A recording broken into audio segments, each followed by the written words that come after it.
اعوذ باللہ من الشیطان الرجیم بسم اللہ الرحمن الرحیم اللہم وفقنا لما تحب وترضى واجعل عاقبۃ امورنا خیرا ولا تکلنا الی انفسنا طرفۃ عین ابدا رب ادخلنی مدخل صدق واخرجنی مخرج صدق واجعل لی من لدنک سلطانا نصیرا۔ تفسیر سورہ مبارکہ فاتحہ میں آیہ اول بسم اللہ الرحمن الرحیم، جس کا معنی و مفہوم یہ ہے کہ انسان کی ہدایت کا آغاز اللہ کے نام سے ہوتا ہے، اور اللہ حاکم و فرمان روا انسان کا و کائنات کا رحمان و رحیم ہے۔ اس کی الوہیت اور الہیت رحمانی ہے اور رحیمی ہے۔ اللہ الہ ہے، الہ العالمین ہے، حاکم ہے، فرمان روا ہے، اور رحمان و رحیم ہے۔ رحمان و رحیم دونوں وصف اللہ تعالیٰ کے ہیں اور اوصاف فعلیہ میں سے ہیں۔ مباحث الہیات میں، کلامیہ بحث میں ان صفات کو اوصاف فعلیہ شمار کرتے ہیں، صفات ذاتیہ کے مقابلے میں۔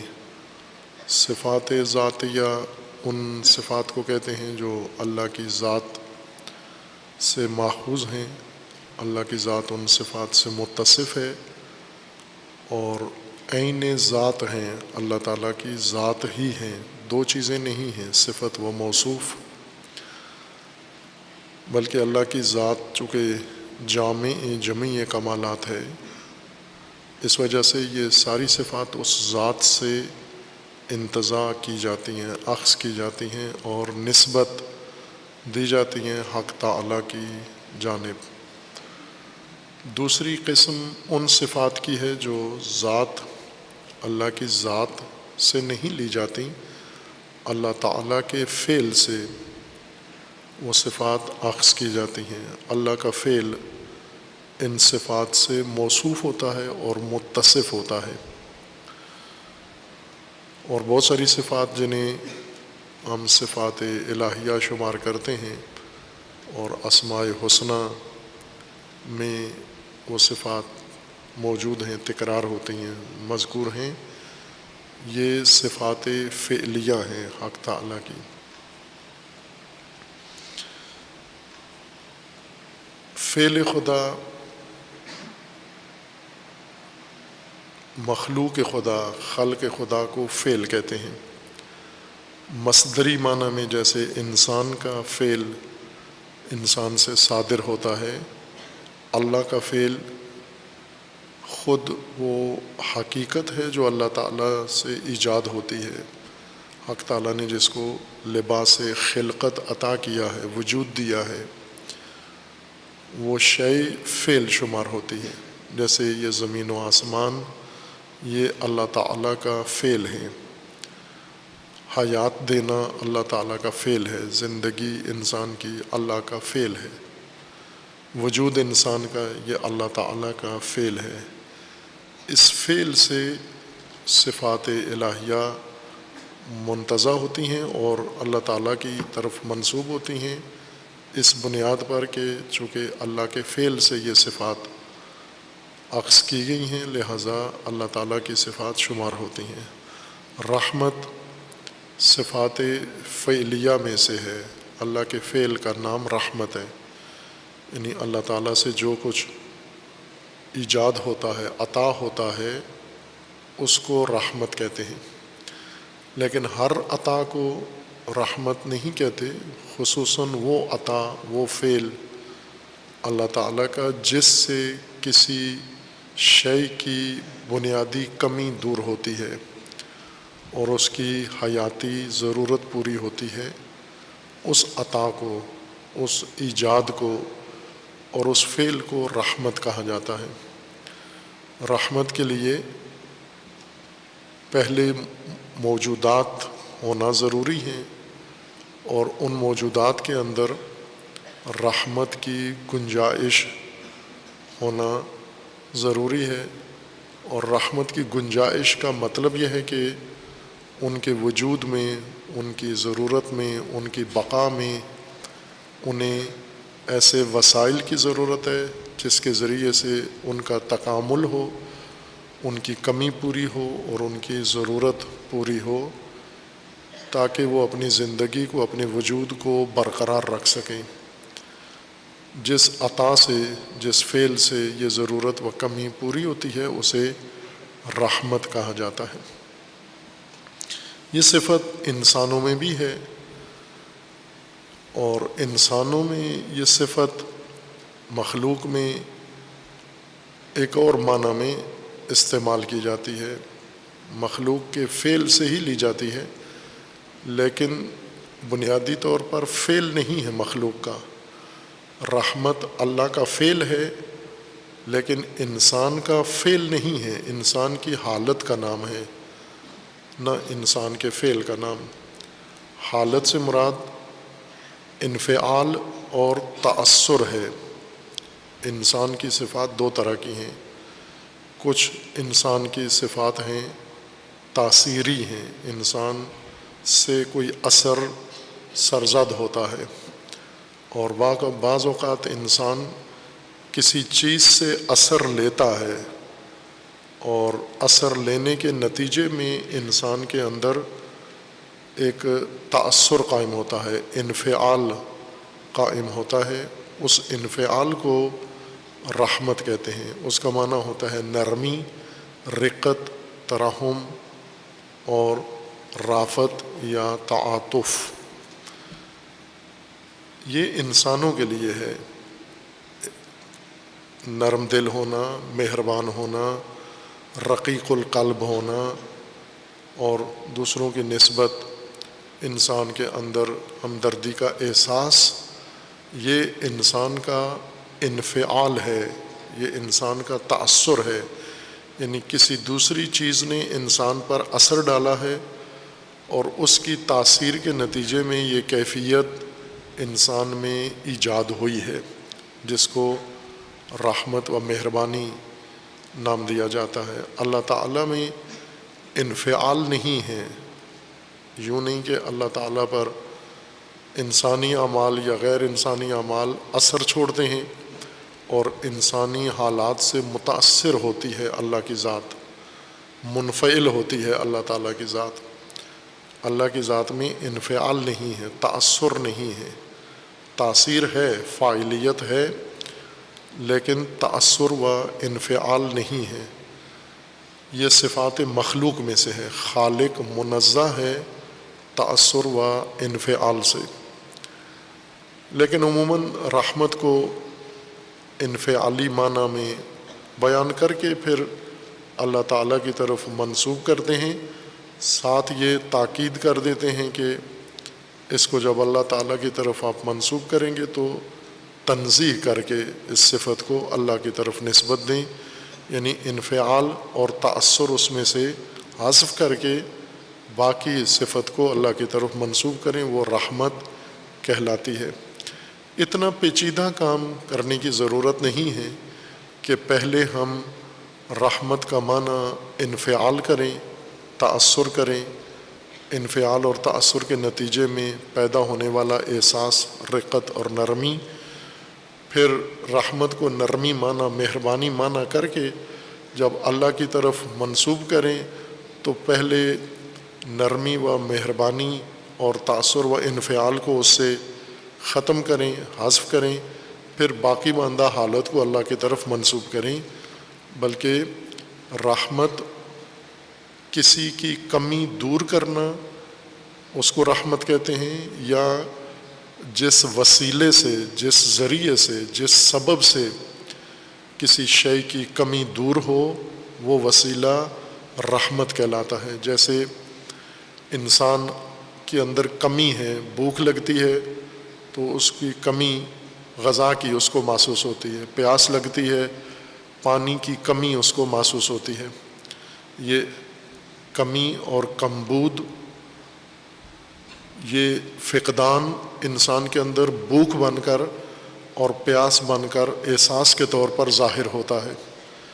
یہ کمی کا پیغام ہوتا ہے۔ بھوک اور پیاس انسان کے وجود میں اور حیوان کے وجود میں کمی کا پیغام ہے کہ اندر کوئی چیز کم پڑ گئی ہے، پانی کم پڑ گیا ہے، غذا کم پڑ گئی ہے، بدن کو دیگر جو ضروریات ہیں اس کی وہ کم پڑ گئی ہیں۔ یہ پیغام احساس بن کر سامنے آتا ہے، پھر اس کے نتیجے میں انسان کو پانی دیا جاتا ہے، انسان کو کھانا دیا جاتا ہے، اور اس کھانے اور پانی سے اس کی کمی دور ہو جاتی ہے، یا رزق سے اس کی کمی دور ہو جاتی ہے۔ اس وجہ سے اس شے کو بھی رحمت کہیں گے جس کے ذریعے سے کمی برطرف ہوئی ہے، اور کمی کو برطرف کرنا یہ فعل بھی رحمت کہلاتا ہے۔ لیکن یہ رحمت کا میدان انسانوں میں انفعال اور تأثر کے نتیجے میں ہوتا ہے۔ انسان کب دوسروں کی کمی کو محسوس کرتا ہے اور دوسروں کی کمی کا ادراک کر کے پھر ان کی کمی دور کرتا ہے، یہ اس وقت ہوتا ہے جب اس کے اندر نرمی، رقت کا احساس جنم لیتا ہے۔ یہ انسان کی صفت ہے، نہ کہ رحمت کی صفت ہے۔ نرمی، مہربانی انسان کا وصف ہے، رحمت کا جز نہیں ہے۔ یعنی انسان جب بھی رحمت کرے گا، کسی کی کمی دور کرے گا یا کمی دور کرنے والا وسیلہ کسی کو فراہم کرے گا، تو پہلے اس کے اندر نرمی اور رقت پیدا ہوگی، یہ اس کو اکسائے گی، محرک بنے گی، اور پھر انسان کسی کی کمی دور کرتا ہے۔ تو یہ رقت کو رحمت سے تعبیر کر دیا گیا ہے، جس سے اکثر اہل لغت کو بھی اشتباہ ہوا، اور اہل لغت کی اقتداء میں ان کی دیکھا دیکھی مفسرین نے بھی رحمت کو اس معنی میں لے لیا۔ جب رحمت کا معنی رقت کیا، پھر مشکل یہ پیش آئی کہ اب اللہ سے اس کو کیسے منسوب کریں، چونکہ اللہ تو کیفیت رقت اللہ کے لیے صفات سلبیہ میں سے ہے۔ اللہ تعالیٰ رقت و مہربانی سے متصف نہیں ہے۔ بسم اللہ الرحمن الرحیم میں، رحمان و رحیم میں دونوں میں رحمت ہی کا مادہ ماخوذ ہے۔ ایک طولانی بحث و مفصل بحث مفسرین و متکلمین میں اس بابت ہے کہ رحمان و رحیم میں فرق کیا ہے، اور فرق کرتے کرتے بہت دور مطلب کو لے گئے ہیں، اتنا کہ اس بحث میں پھر رحمت کا بنیادی تصور ہی ختم ہو جاتا ہے۔ بعض ایسی جگہ پر جا پہنچاتے ہیں کہ رحمت کا بیچ میں عنوان نظر ہی نہیں آتا، معنی گم ہو جاتا ہے۔ رحمان و رحیم ظاہر دو ادبی اور دو عربی لفظ ہیں، الگ وزن ہیں، ہر چند ان کا مادہ رحمت ہے، لیکن ایک کا لفظی سانچہ رحمان ہے، فعلان کے وزن پر، عطشان کے وزن پر، اور دوسرے کا مادہ رحیم ہے، حمید و عزیز جس طرح سے کہا جاتا ہے اسی طرح رحیم کے وزن پر ہے۔ یہ دو اوزان اس بات کی دلیل ہیں کہ دو معنی ہیں، ہر چند ان کا مادہ بنیادی رحمت ہے یا رحم ہے، لیکن چونکہ ایک میں رحم فعلان کے سانچے میں ڈھل گیا ہے لفظی طور پر، اور دوسرے میں رحم یا رحیم یہ رحیم کے فعیل کے سانچے میں ڈھل گیا ہے، حیت و وزن اس کا مختلف ہو گیا ہے۔ تو یہ اوزان جو تبدیل ہوتے ہیں، مادہ ایک ہی رہتا ہے، اوزان ابواب کی تبدیلی معانی میں تبدیلی کی علامت ہوتی ہے۔ ہو بہو وہی معنی نہیں ہوتا جو ایک وزن کے اندر ہے، دوسرے وزن میں بھی وہی معنی ادا کیا جا رہا ہو۔ اگر دونوں میں ایک ہی معنی ادا کیا جا رہا ہے تو یہ لاغو کام ہے۔ جب ایک معنی ایک وزن سے ادا ہو رہا ہے تو دوسرے لفظ اور دوسرے وزن میں یہی معنی ادا کرنا یہ بلا فائدہ ہے۔ رحمان الرحیم میں کئی فرق ذکر کیے گئے ہیں۔ بعض فرق لغت کو بنیاد بنا کر کیے گئے ہیں اور بعض احادیث و روایات کو بنیاد بنا کر کیے گئے ہیں، اور بعض ذوقی ہیں، یعنی انسانوں نے خود اپنے ذوق سے اور اپنے معیار سے ان دونوں کے اندر فرق بیان کیا ہے۔ اور یہ فرق چونکہ بزرگ علماء کی طرف سے ہوتا ہے، بڑے معروف شخصیات قدیمی کتابوں کے اندر یہ فرق ذکر کیے جاتے ہیں، لہٰذا بعد والے اس کو مسلمات میں سے سمجھتے ہیں۔ اور مثلا ابھی کسی عام مسلمان نے، جوان نے، طالب علم نے، عالم نے رحمان الرحیم کے بارے میں کوئی گفتگو کرنی ہو، تقریر کرنی ہو، مقالہ لکھنا ہو، کوئی مطلب لکھنا ہو، تو وہ انہی علماء کی کتابیں پڑھ کر جو اس میں پڑھا ہے اسی کو ہو بہو دلیل و سند بنا کر آگے اپنی تحریر میں اور اپنی تقریر میں بیان کر دیتا ہے۔ اس کے نزدیک یہ جو کچھ بیان ہوا ہے یہ درست ہے، یہ مسلمات میں سے ہے۔ رحمان کا ایک فرق یہ بیان کیا گیا ہے کہ رحمان عمومی، رحمت عمومی کے لیے ہے، عام، رحمت عامہ۔ چونکہ اللہ تعالیٰ نے خود قرآن مجید میں اپنی رحمت کی وسعت اور عمومیت کا ذکر کیا ہے، اور اسے انشاءاللہ ہم اللہ نے توفیق دی اور یہ بات سے تفسیر آگے بڑھی تو وہاں اس پہلو کو خصوصیت کے ساتھ بیان کریں گے کہ رحمت خدا وسیع ہے، تنگ نہیں ہے، محدود نہیں ہے۔ اللہ تعالیٰ کا فرمانا ہے خود قرآن مجید میں رحمتی وسعت کل شیء، یا رحمت اللہ واسعہ، وسعت ہے، اس میں تنگی نہیں ہے، کمی نہیں ہے، محدودیت رحمت الہیہ میں متصور نہیں ہے۔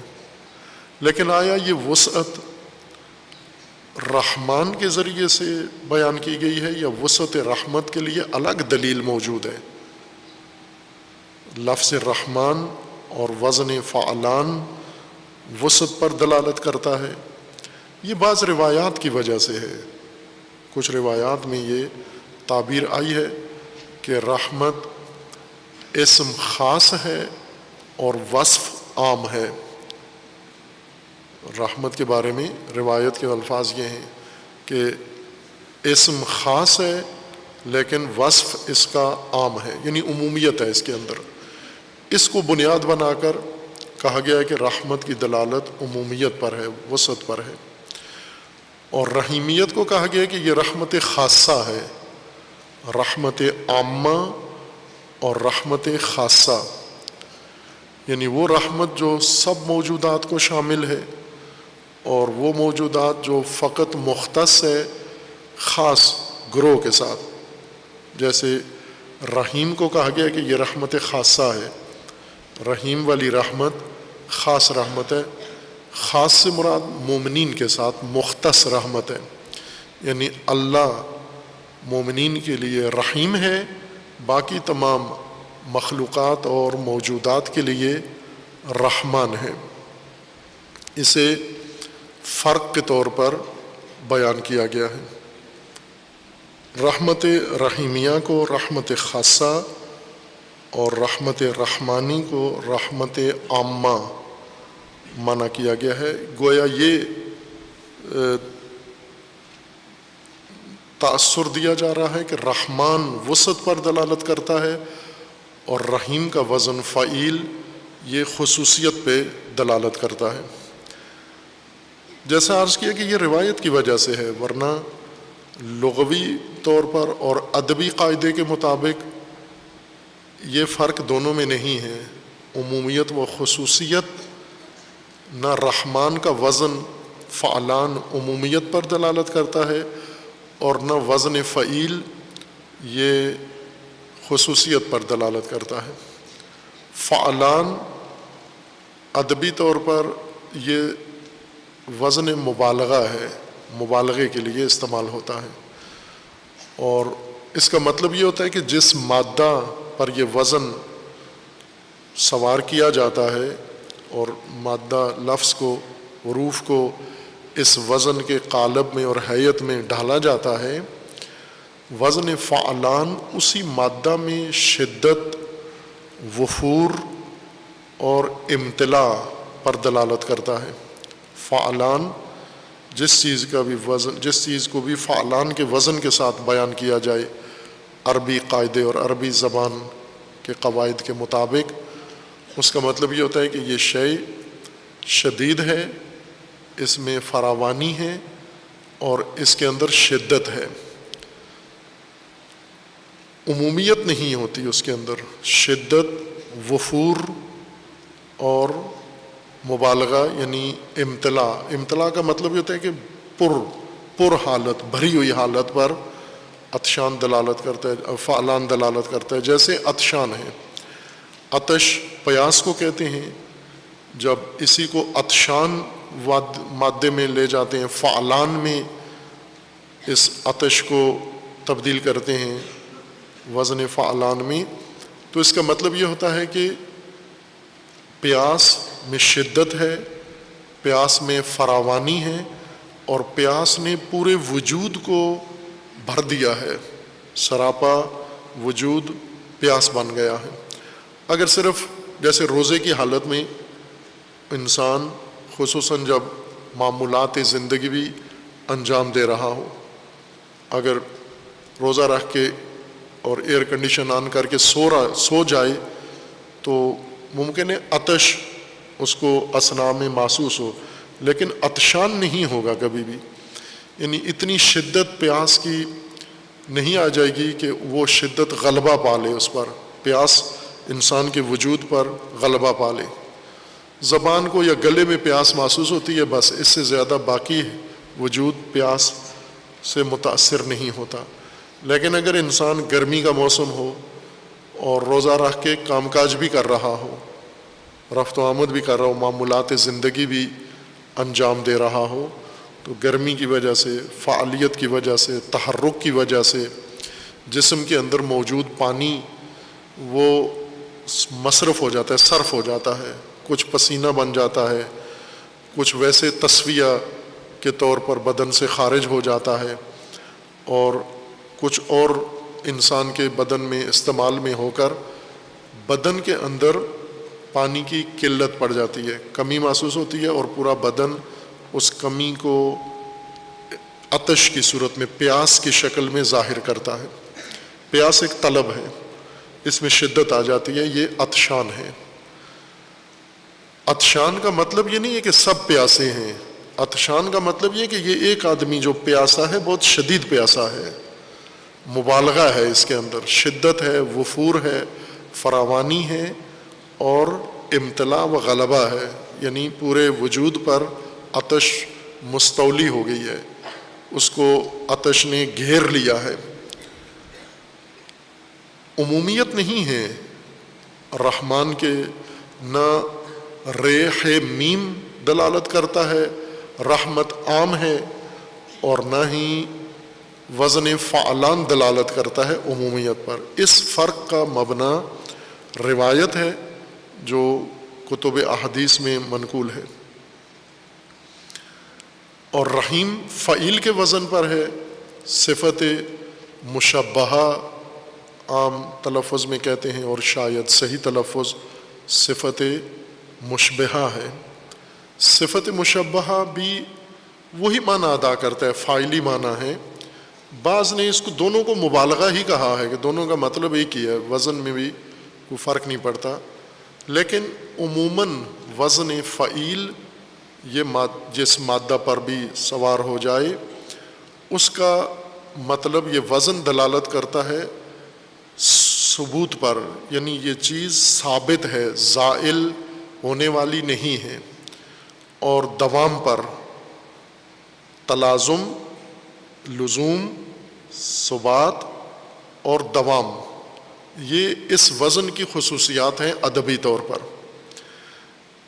جس مادے کے اوپر بھی یہ وزن سوار ہوتا ہے، جیسے رحمت کو اگر ہم فعیل کے وزن میں ڈالیں تو رحیم بنتا ہے، تو اس کا مطلب یہ ہو جاتا ہے کہ رحمت میں دوام ہے، رحمت میں ثبات ہے، اور رحمت میں لزوم ہے۔ یعنی یہ رحمت ایسی ہے جو ہمیشہ متصل ہے، لزوم متصل کو کہتے ہیں، یہ اتصال ہے اس کے ساتھ۔ جہاں بھی رحمت ہے تو وہ وقفہ نہیں ہے، اس رحمت کے اندر تغیر نہیں ہے، زوال نہیں ہے، برطرفی نہیں ہے اس رحمت کے اندر۔ یہ ادبی فرق ہے اور اس کی دلیل موجود ہے، لیکن وہ فرق اس کے پیچھے روایت موجود ہے۔ لہٰذا بعض علماء نے یہ جو کہا گیا ہے کہ رحمت رحمانی عام ہے و رحمت رحیمی خاص ہے، مختص مؤمنین کے ساتھ، بعض علماء نے، اہل تفسیر نے ان روایات کو کہا ہے کہ ان کی حتماً کوئی تعویل و توجیہ ہونی چاہیے، چونکہ قرآن میں اس طرح کا فرق رحمان و رحیم کا کہیں بھی نہیں آیا ہے کہ رحمان عمومی رحمت کے لیے لفظ استعمال ہوا ہو اور رحیم خصوصی رحمت کے لیے استعمال ہوا ہو۔ قرآن میں اس کا کوئی شاہد، گواہی اور ثبوت و دلیل موجود نہیں ہے، روایت کے اندر موجود ہے۔ اور جب روایت ایک مطلب بیان کر رہی ہو اور قرآن میں اس کی تائید موجود نہ ہو تو روایت کو بنیاد قرار نہیں دیا جاتا قرآن کے لیے، قرآن کو بنیاد قرار دیا جاتا ہے روایت کے لیے۔ جیسے مرحوم آیت اللہ خوئی رحمۃ اللہ علیہ ہیں، جو فقیہ ہیں، مفسر بھی ہیں، پہلے بیان کیا تھا کہ تفسیر شروع کی تھی انہوں نے لکھنا، لیکن علامہ طباطبائی اپنے ہمدرس کو دیکھا کہ جب انہوں نے تفسیر شروع کر دی ہے تو پھر یہ دستبردار ہو گئے کہ میں جو کمی محسوس کر رہا تھا تشیع کے اندر تفسیر، ایک جامع تفسیر کی، اور اس کمی کو پورا کرنے کے لیے عزم کیا تفسیر لکھوں، وہ علامہ طباطبائی نے ذمہ داری انجام دے دی ہے، تو انہوں نے ایک جلد لکھ کر البیان پھر ختم کر دی، اس میں مقدمہ لکھا۔ انہوں نے اسی مورد میں یہ کہا ہے کہ ان روایات کو حتماً قرآن کے قرائن کی روشنی میں توجیہ کیا جائے، تفصیل کی جائے کہ یہ روایات کیا بیان کر رہی ہیں، ان کو بنیاد قرار دے کر ہم قرآن کو اس معنی میں نہ لے جائیں۔ لیکن جو ادبی طور پر لغوی فرق موجود ہے وہ درست ہے کہ رحیم رحمت دائمہ، رحمت ثابتہ و رحمت لازمہ پر دلالت کرتا ہے لفظ رحیم، اور رحمان رحمت شدیدہ، رحمت وافرہ اور رحمت مل اور ممتلئہ رحمت پر دلالت کرتا ہے، یعنی ایسی رحمت جہاں پر رحمت سے اس شے کو بھر دیا گیا ہو۔ عمومیت رحمت خدا میں اور خصوصیت کا فرق کرنا یہ قرآن میں تو نہیں ہے، لیکن روایات کے اندر اس کا اشارہ ہوا ہے۔ بہرکیف بتانا بسم اللہ الرحمن الرحیم میں یہ مقصود تھا کہ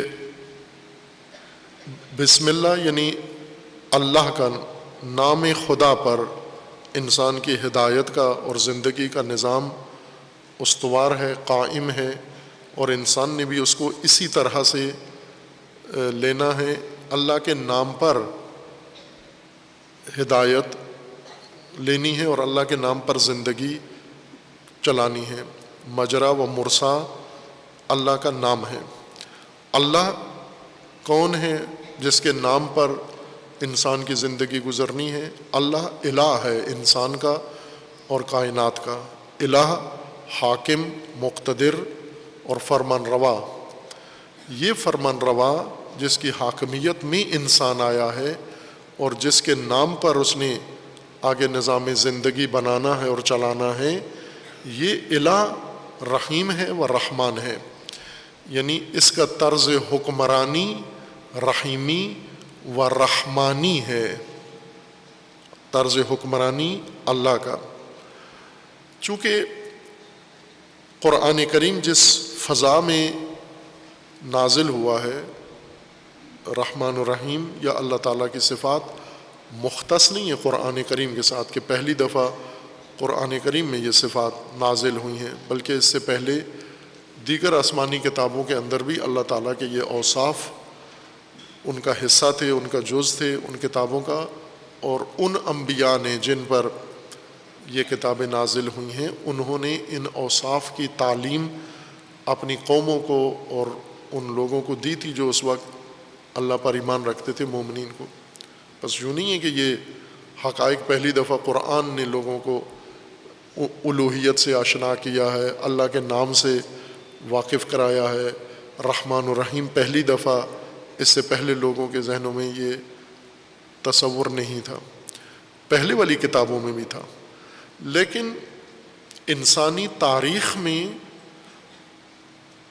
اللہ کی وحی کتابیں منشور دین ہمیشہ رہا ہے، اور اللہ کے دین کی ترویج کرنے والے، تبلیغ کرنے والے انبیاء اوصیاء ہمیشہ رہے ہیں۔ کوئی ہمیں ایسا زمانی ٹکڑا نہیں ملتا جس میں اللہ کے دین کا پرچار کرنے والے نہ موجود ہوں، یا انبیاء تھے یا ان انبیاء کی نیابت میں ان کے اوصیاء تھے، اور ان کی امت کے اندر دیگر جو علماء تھے جن کا کام دین کی تبلیغ کرنا تھا۔ تمام اقوام میں یہ سلسلہ اور تمام نسلوں میں قائم رہا ہے۔ ساتھ یہ بھی اتفاق رونما ہوا ہے کہ اللہ کے دین کی تبلیغ کے باوجود انبیاء کے دور میں اللہ کی حاکمیت کے متبادل، اللہ کی حاکمیت سے ہٹ کر انسانوں نے غیر اللہ کی حاکمیت بھی قبول کی ہے۔ انبیاء کرام کے دور کی مثالیں قرآن نے ذکر کی ہیں، جیسے حضرت موسیٰ علیہ الصلاۃ والسلام کے عہد میں فرعون نے اپنی الوہیت اور اپنی الہیت لوگوں پر مسلط کی ہوئی تھی، الہ بنا ہوا تھا۔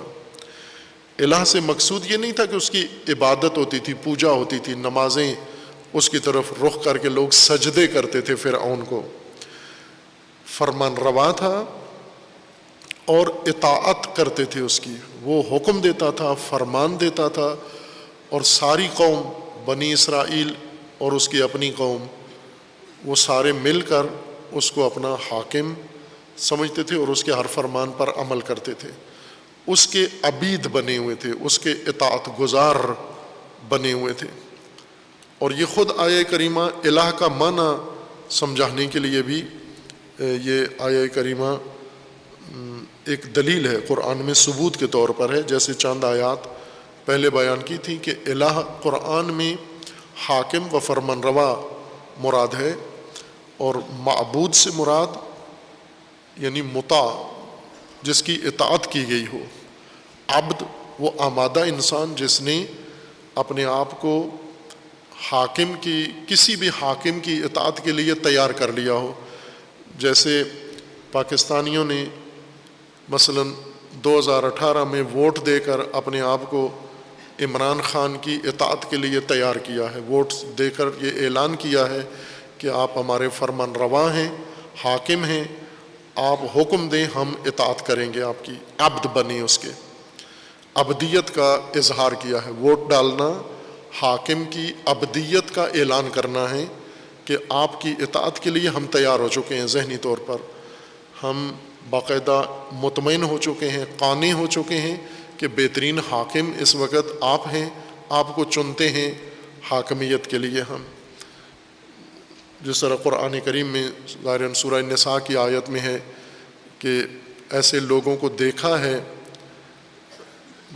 جو دعویٰ یہ رکھتے ہیں کہ مومن ہیں، لیکن جب تحاکم کا وقت آتا ہے، حاکم چننے کا وقت آتا ہے، تحاکموا الی الطاغوت، طاغوت کو اپنا حاکم مان لیتے ہیں۔ حاکم جب چنتے ہیں تو خود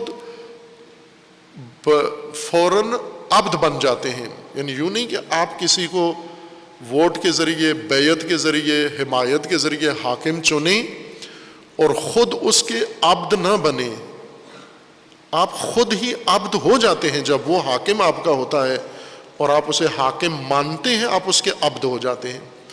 عبد کا مطلب یہ نہیں کہ آپ سجدے کرتے ہیں، اس کو اطاعت کرتے ہیں، اس کی پوجا نہیں ہے۔ عبادت کا مطلب اطاعت ہے کہ آپ اس کی اطاعت کرتے ہیں۔ یہ جو مرسوم عبادتیں ہیں، معین مقرر شریعت مقدسہ میں عبادتیں ہیں، جیسے روزہ ہے، نماز ہے، یہ اظہار عبدیت ہے۔ عبادت اظہار عبدیت کو کہتے ہیں کہ عبد یا اپنی عبدیت ظاہر کرتا ہے یا پنہان رکھتا ہے۔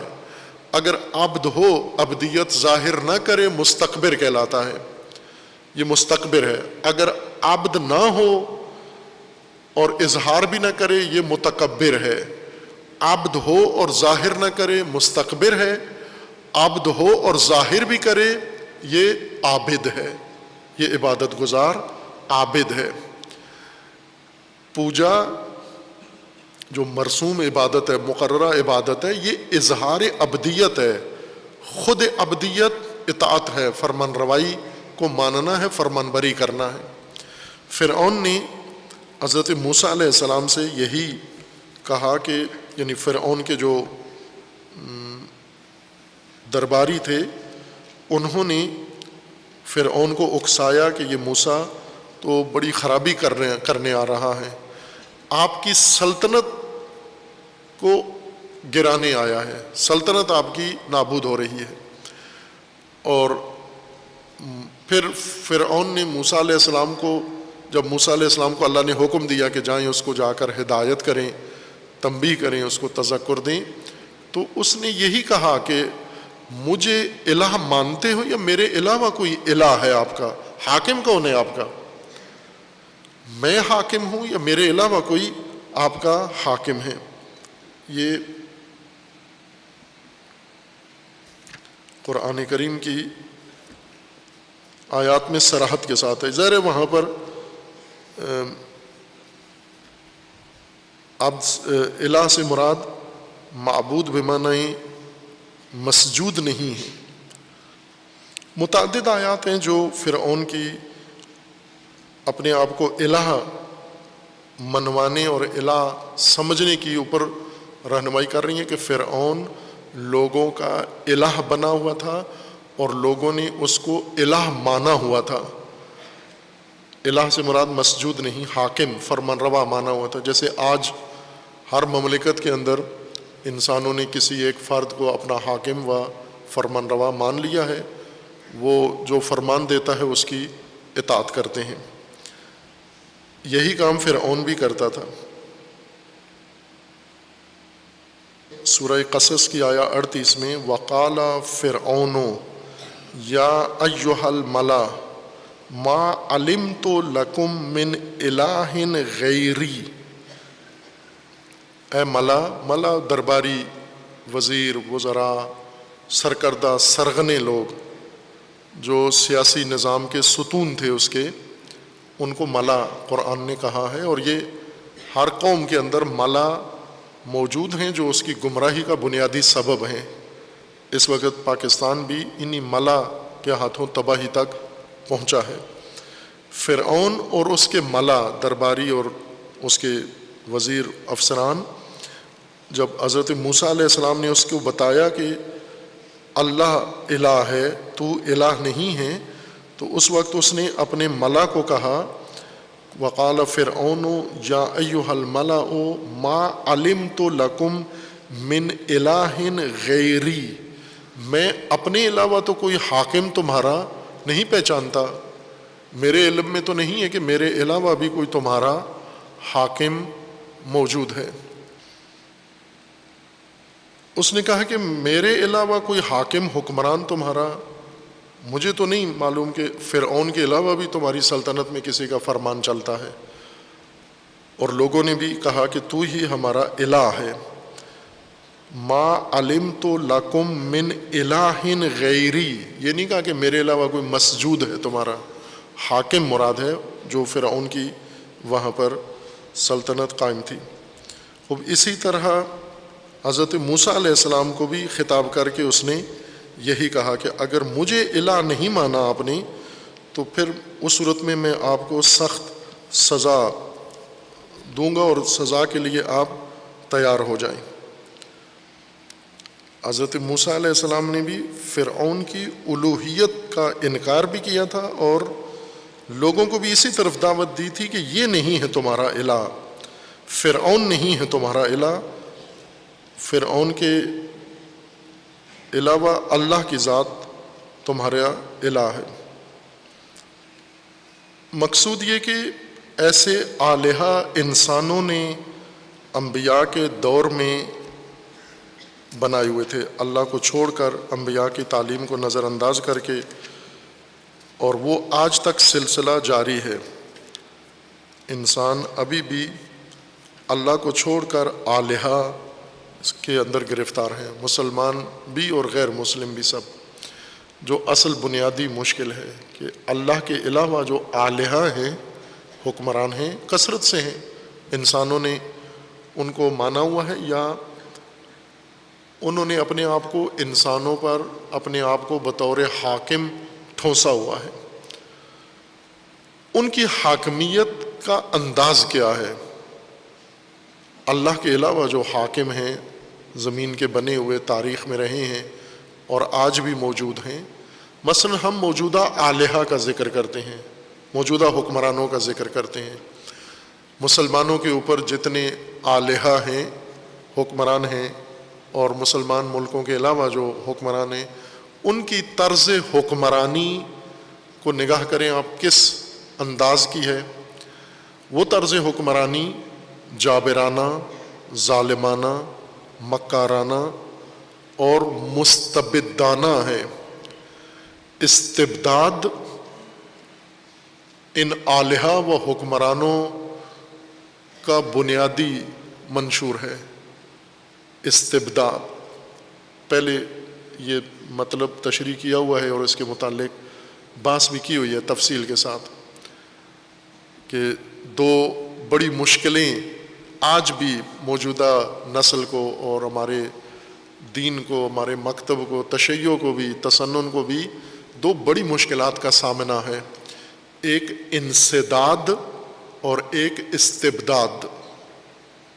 چند دفعہ یہ موضوع بیان ہوا ہے، انسداد اور استبداد. نظریاتی طور پر انسداد یعنی بند، ہدایت کا راستہ بند، علم کا راستہ منسد، بند ہے، اور لوگوں کو حق تک پہنچنا یہ راستہ بند ہے. انسداد، قرآن عوام کو سمجھ نہیں آتا، لوگوں کے پاس کوئی راستہ نہیں ہے.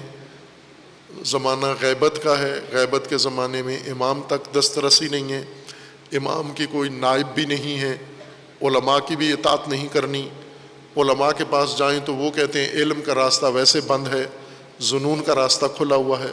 تو ایک انسدادیت مذہبی دنیا میں حکم فرما ہے. ہدایت کے راستے بند ہیں کیے ہوئے ہیں انہوں نے، مختلف شبہات کی وجہ سے اور مختلف نظریات کی وجہ سے. یہ انسداد. اور دوسرا، سیاسی طور پر مسلمان سارے استبدادی نظام حکمرانی میں زندگی بسر کر رہے ہیں، مستبد حکمران ہیں. تاریخ میں بھی ایسا ہی رہا ہے. آمریت استبدادی نظام ہے، شہنشاہیت، بادشاہت استبدادی نظام ہے. اب جو ڈونگ ہے ایک شیطانی نظام، جمہوریت، علامہ اقبال کے بقول کے دیوے استبداد محو رقص ہے جمہوری قبا کے اندر. یہ جمہوری قبا یہ شیطان نے پہنائی ہے دیوے استبداد کو، اصل اس کے اندر نیچے استبدادی نظام ہی ہے. استبدادی نظام کیا ہوتا ہے؟ اس میں حاکم کس طرز کی حکمرانی کرتا ہے؟ اس میں حاکم کی خواہشات قانون کا درجہ رکھتی ہیں. حاکم جو چاہتا ہے عوام کے لیے وہ قانون ہے. حاکم چاہتا ہے لوگ سو جائیں تو یہ قانون ہوگا. حاکم چاہتا ہے لوگ جاگ جائیں یہ قانون ہوگا. حاکم یہ چاہتا ہے کہ لوگ کام کریں یہ قانون بن جائے گا. حاکم چاہتا ہے لوگ کام نہ کریں یہ قانون بن جائے گا. حاکم کی مرضی ہے لوگ گھر بنائیں تو یہ قانونی حق ہے لوگوں کا. اگر حاکم نہیں چاہتا لوگ اپنا گھر بنائیں تو قانوناً جائز نہیں ہے ان کے لیے گھر بنانا. ایک فرد کی رائے، ایک فرد کی خواہش، ایک فرد کی بات قانون کا درجہ لے کر اور فرمان اس کا قانونی حیثیت اختیار کر لے، یہ استبدادی نظام ہے جو عمومیت رکھتا ہے.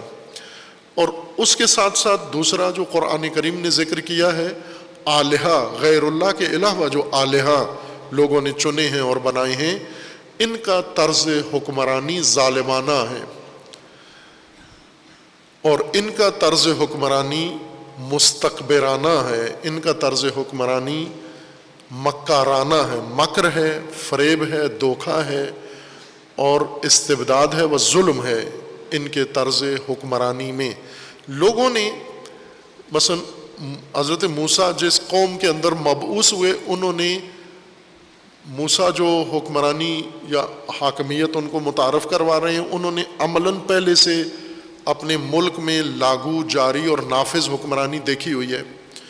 اور اس حکمرانی میں صرف استیصال ہے اور استحصال ہے، استعباد ہے، استکباریت ہے اس کے اندر. اب لوگوں کو انبیاء نے یہ توجہ دلائی ہے کہ آپ کے یہ حاکم نہیں ہے، فرعون آپ کا حکمران نہیں ہے، یہ بادشاہ آپ کا حکمران نہیں ہے، یہ جو بھی پارٹی آپ کی حاکم بنی ہو یہ الہ ہے، یہ نہیں ہے. اس کی ابدیت سے نکلو، آزاد ہو، اس کی حکمرانی سے باہر ہو. یہ جو آج بھی بنیادی خرابی مسلمانوں میں ہے، عبادت کو سجدوں میں منحصر قرار دیا ہے اور الوہیت کو معبودیت اور پوجا مسجودیت کے معنی دے دیا ہے، عبد کو عبادت کا معنی دے دیا ہے، اور حکمرانی و الوہیت، عملی حاکمیت، یہ غیر اللہ حکمرانوں کے، طاغوتوں کے ہاتھ میں دے دی ہے. جنہوں نے دین کی تفسیر یہ کی ہے، انہوں نے میدان ہموار کیا ہے طواغیت کے لیے. طاغوت کیوں آسانی سے مسلمانوں پر حاکم بن جاتے ہیں؟ چونکہ دین کے اندر تفسیر میں گنجائش نکالی گئی ہے کہ آپ کا حاکم طاغوت بن سکتا ہے اور طاغوت کو آپ اپنا حاکم بنا سکتے ہو. اور دین کی تشریح کرنے والے جب خود یہ بیعت کرتے ہیں طاغوت کے ہاتھ پر، تو عوام کو، عام مسلمان کو اس سے جواز مل جاتا ہے. قرآن کریم میں خداوند تبارک و تعالیٰ نے نبی اکرم صلی اللہ علیہ وآلہ وسلم کو منشور دیا ہدایت کا، انسانیت کی زندگی کا دستور دیا. انسانی زندگی میں ظاہر ہے نظام حاکمیت درکار ہے. یہ منشور نافذ کسی حکومت کے قالب میں اور ڈھانچے میں ہوگا. وہ حکومت کس کی ہوگی؟ اللہ کی. پس اللہ تمہارا الہ ہے، حاکم ہے. طرز حکمرانی اس کا رحمانی ہے اور رحیمی ہے. رحمانی و رحیمی طرز حکمرانی مہربانی اور نرمی والا نہیں ہے، یہ رحمت انسانی ہے. رافت جس کا معنی ہے، انفعال جس کا معنی ہے، تأثر جس کا معنی ہے. یہ جو آپ ترجمہ کرتے ہو بسم اللہ الرحمن الرحیم، مرسیفل، اور آگے کیا کہتے ہیں رحمان اور رحیم کو، یہ انسانی رحمت ہے جو انگلش میں ترجمہ کرتے ہو مرسی. اللہ کی رحمت کا یہ معنی نہیں بنتا. یعنی مہربانی، نرمی، رحمت، رافت، اللہ کی حکومت ہوگی، بہت نرمی ہوگی آپ کے ساتھ. یہ ترجمے اور یہ تفکر قرآن میں داخل کیا گیا ہے باقاعدہ کہ اس طرح سے قرآن کی تعلیم و تفہیم ہو. حکومت الہی رحمانی حکومت ہے.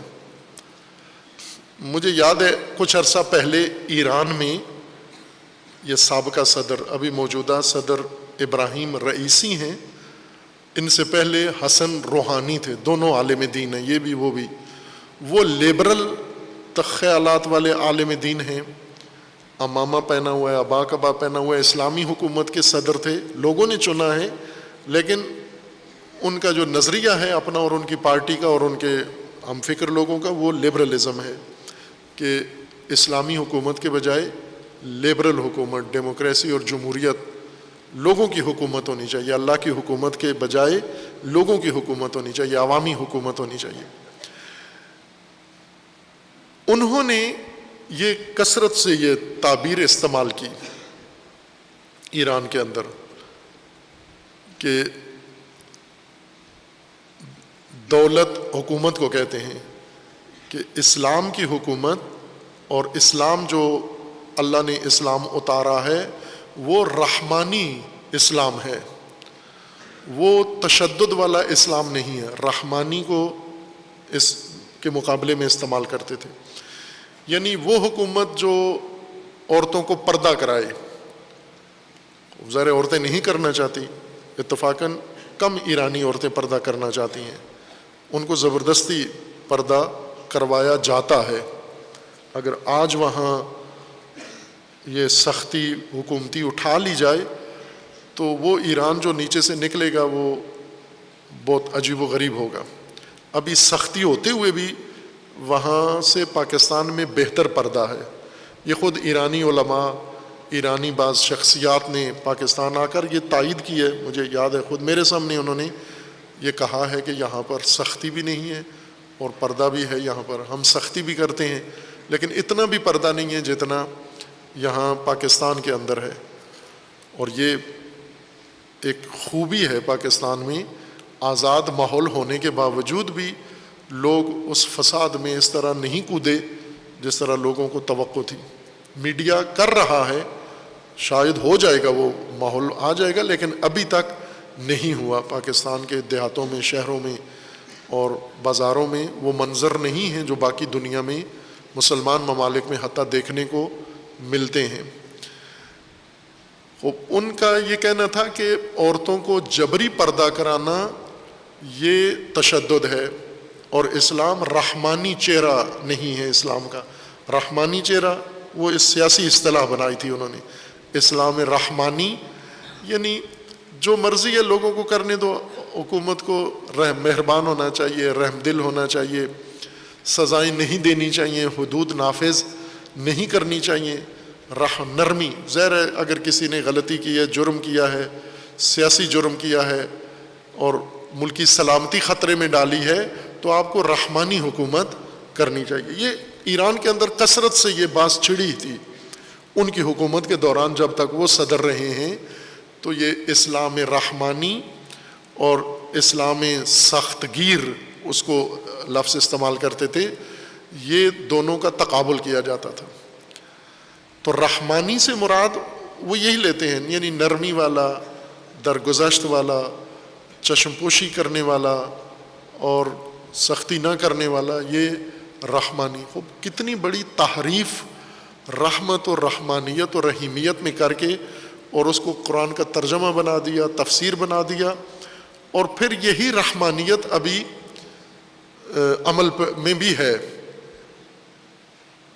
یعنی حدود خدا، دین خدا، احکام الہی کے اوپر آپ اصرار نہیں کر سکتے، چونکہ اللہ رحمان و رحیم ہے، دین رحمت کا دین ہے، رحمت نرمی کو کہتے ہیں، رقت کو کہتے ہیں، اور سختی اس کے خلاف ہے۔ اللہ کی طرز حکمرانی، اللہ کا نظام حکمرانی وہ رحمانی ہے، وہ رحیمی ہے۔ رحمانی یعنی وہی جو بعد میں انشاءاللہ ربوبیت میں یہ مطلب زیادہ کھل جائے گا، واضح ہو جائے گا اگلی آیت میں، الحمدللہ رب العالمین میں اس کی وضاحت مزید ہو جائے گی۔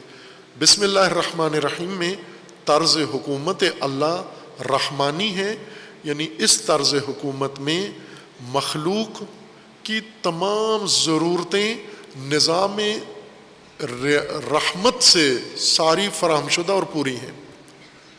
رحمت کا مطلب یعنی ضروریات زندگی ساری مہیا ہیں و فراہم ہیں، ضروریات اخروی ساری مہیا اور فراہم ہیں۔ رحمانی حکومت کون سی ہے؟ رحمان جیسے عرض کیا ہے کہ فعلان، جب رحمت کا مادہ اس وزن میں جاتا ہے عطشان، تو اس کا مطلب ہوتا ہے پر، بھری ہوئی شے، یعنی رحمت واسعہ، مملکت خدا وسائل زندگی سے بھری ہوئی ہے، پر ہے۔ امتلا، یہ تو ائمہ لغت نے رحمت کے معنی میں، رحمان اور رحیم کے معنی میں، یہ مفسرین نے نہیں بیان کیا، لغویوں نے یہ معنی کیا ہے کہ وزن فعلان امتلا وفور اور شدت پہ دلالت کرتا ہے، یعنی وسائل زندگی، ضروریات زندگی، جو چیزوں کی لوگوں کے پاس کمی ہے، وہ کمی جن وسائل کی ہے، رحمانی حکومت میں وہ وسائل کثرت سے ہوں گے، زیادہ ہوں گے، فراوان ہوں گے، وافر ہوں گے اور شدید ہوں گے۔ یہ نظام رحمانی خدا ہے۔ صدر روحانی نے کیا کہا؟ رحمانی نظام کیا ہوتا ہے کہ مجرم کو چھوڑ دو، جاسوس کو چھوڑ دو، نفوذی کو چھوڑ دو، بے حجاب کو چھوڑ دو، فساد و فحشا کو چھوڑ دو، نرمی دکھاؤ، ہر جگہ نرمی دکھاؤ۔ یہ کتنا بڑا اشتباہ ہے۔ انہی کا ایک اور بھی موازنہ تھا جو انہوں نے انجام دیا، اور وہ یہ تھا کہ امام حسین علیہ السلام مذاکرات چاہتے تھے یزید کے ساتھ، لیکن بیچ میں کوفی لشکر جو عبید اللہ نے بھیجا تھا، انہوں نے مذاکرات کرنے نہیں دیے۔ یہ بھی ان کا نظریہ تھا۔ اس پر بھی کافی شور اٹھا کہ امام حسین علیہ السلام کو انہوں نے کہا کہ ایرانیوں نے، انقلابیوں نے جنگ پسند امام بنا کے پیش کیا ہے۔ صدر روحانی کہتے تھے جب کہ وہ لیبرل امام تھے، نعوذ باللہ، وہ تو مذاکرات کرنے گئے تھے مدینہ سے، جنگ کرنے نہیں گئے تھے۔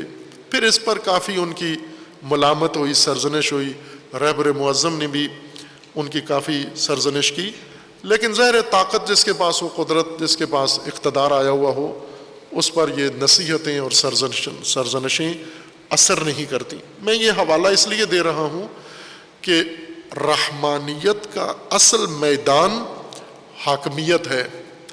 حکومت کا کام ہے کہ ضروریات زندگی فراوان ہوں، یہ رحمانی حکومت ہے۔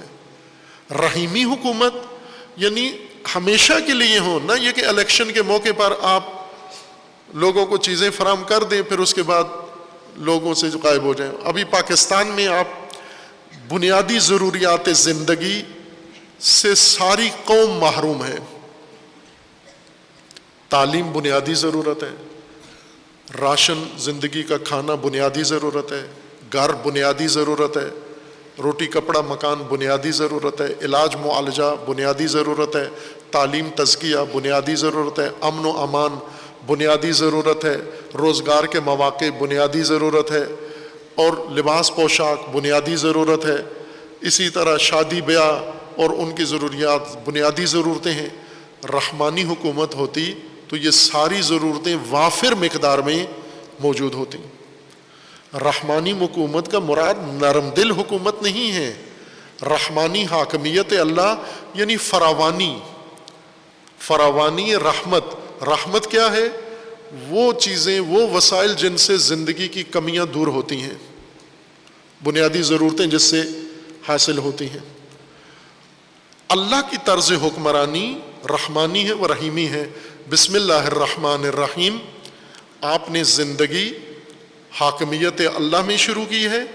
اللہ کی حاکمیت رحمانی و رحیمی ہے، اور رحمانی و رحیمی کا مطلب یہ ہے کہ رحمت خدا یعنی آپ کی بنیادی ضروریات، اللہ کی رحمت سے مراد آپ کی بنیادی ضروریات، آپ کے وسائل زندگی، انسانوں کے وسائل زندگی، یہ فراوان بھی ہوں گے، وافر بھی ہوں گے، اور مملکت بھری ہوئی بھی ہوگی ان سے، اور یہ ہمیشگی بھی ہوں گے، دائمی بھی ہوں گے، اور لازمی بھی ہوں گے، اور وقفہ بھی ان میں نہیں آئے گا۔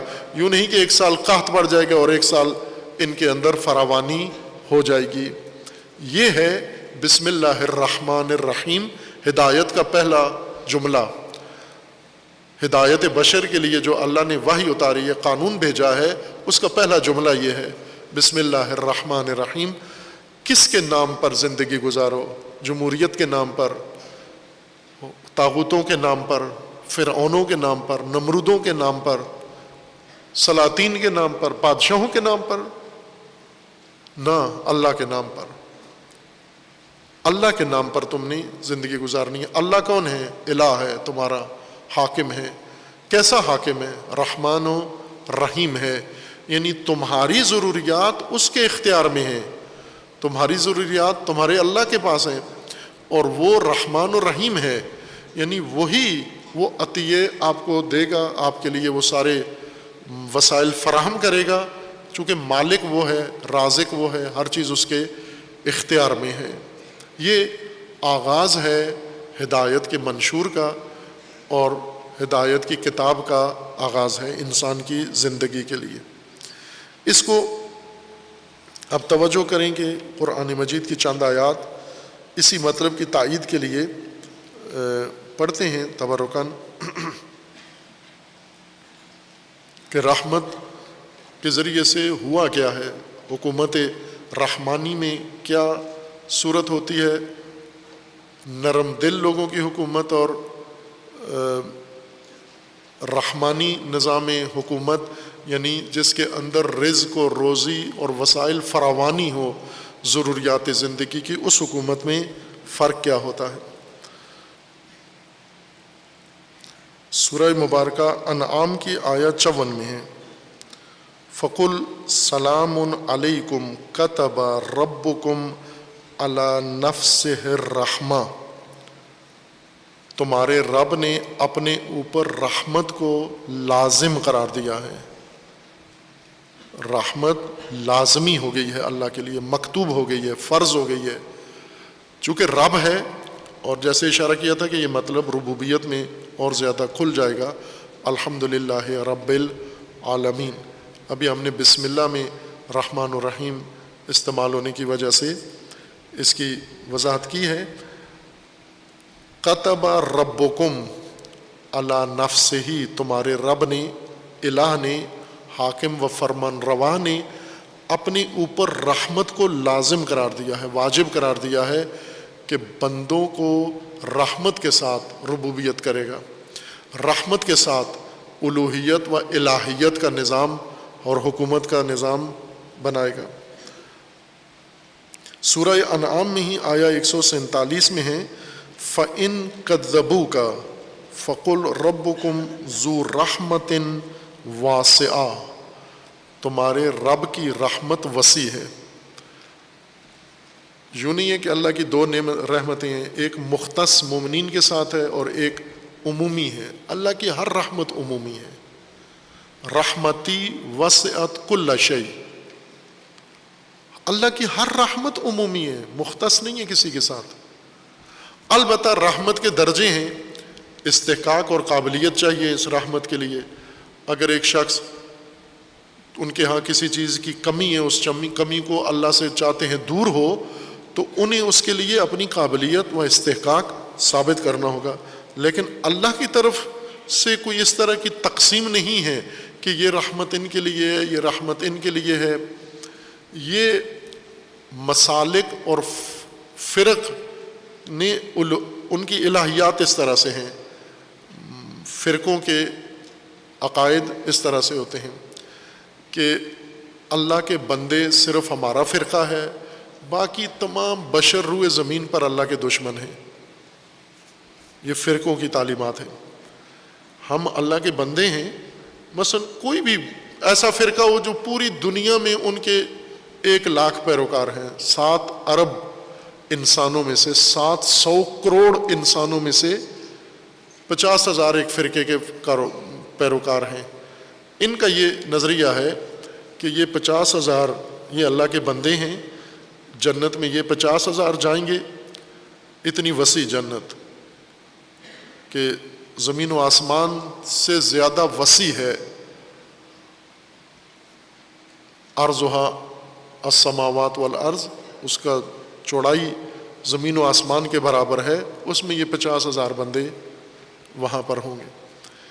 ایک جوک لطیفہ بعض نے سنایا، شاید علماء میں سے تھے، انہوں نے یہ کہا کہ جنت میں ایک طبقہ، ایک کمیونٹی یوں کہیں، مذہب تو دوسروں والا ہی ہے لیکن ایک خاص کمیونٹی کا انہوں نے نام لیا، شیعہ مذہب رکھنے والی ایک برادری، کہ جنت میں ان کے لیے ایک الگ سے حویلی بنی ہوگی اور یہ اس کے اندر بڑی لمبی اونچی دیواریں ہوں گی، یہ سارے اس حویلی کے اندر جنت میں ہوں گے، باقی جنت ساری کھلی ہوگی جو مشرق مغرب میں پھیلی ہوگی، لیکن یہ برادری ساری یہ ایک حویلی کے اندر بند ہوگی، حویلی کا دروازہ بھی مستقل بند ہوگا، نہ یہ باہر آ سکیں گے، نہ باہر کا کوئی آدمی ان کی حویلی میں جائے گا، اور ان کے لیے سارا انتظام وہیں پر ہوگا۔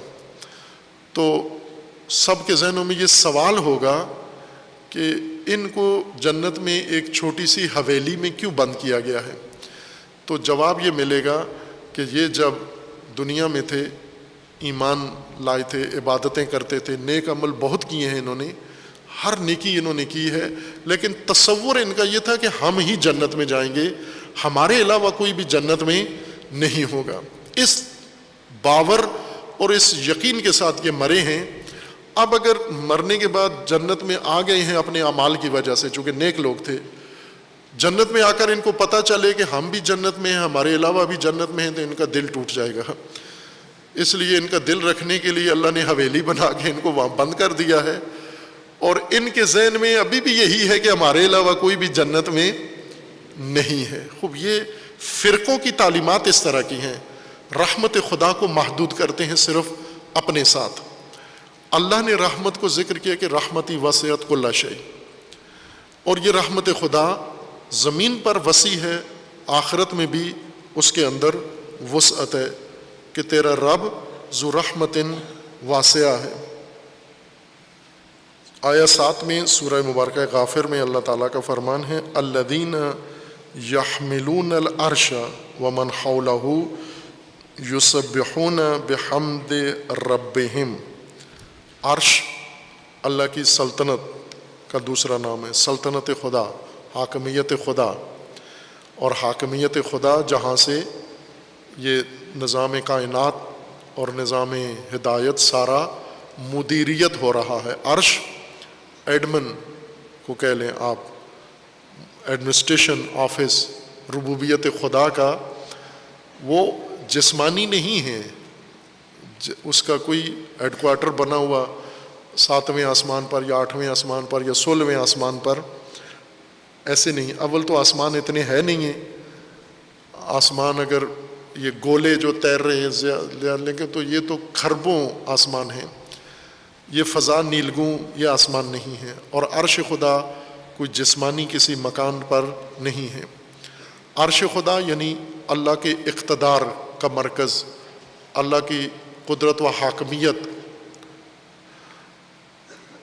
اور اللہ کی قدرت و حاکمیت کا نظام اللہ تعالیٰ نے کچھ حاملین عرش کو اس پر مامور لگایا ہوا ہے، جو حاکمیت خدا کو، اللہ کے احکام کو اجرا کرتے ہیں، نافذ کرتے ہیں۔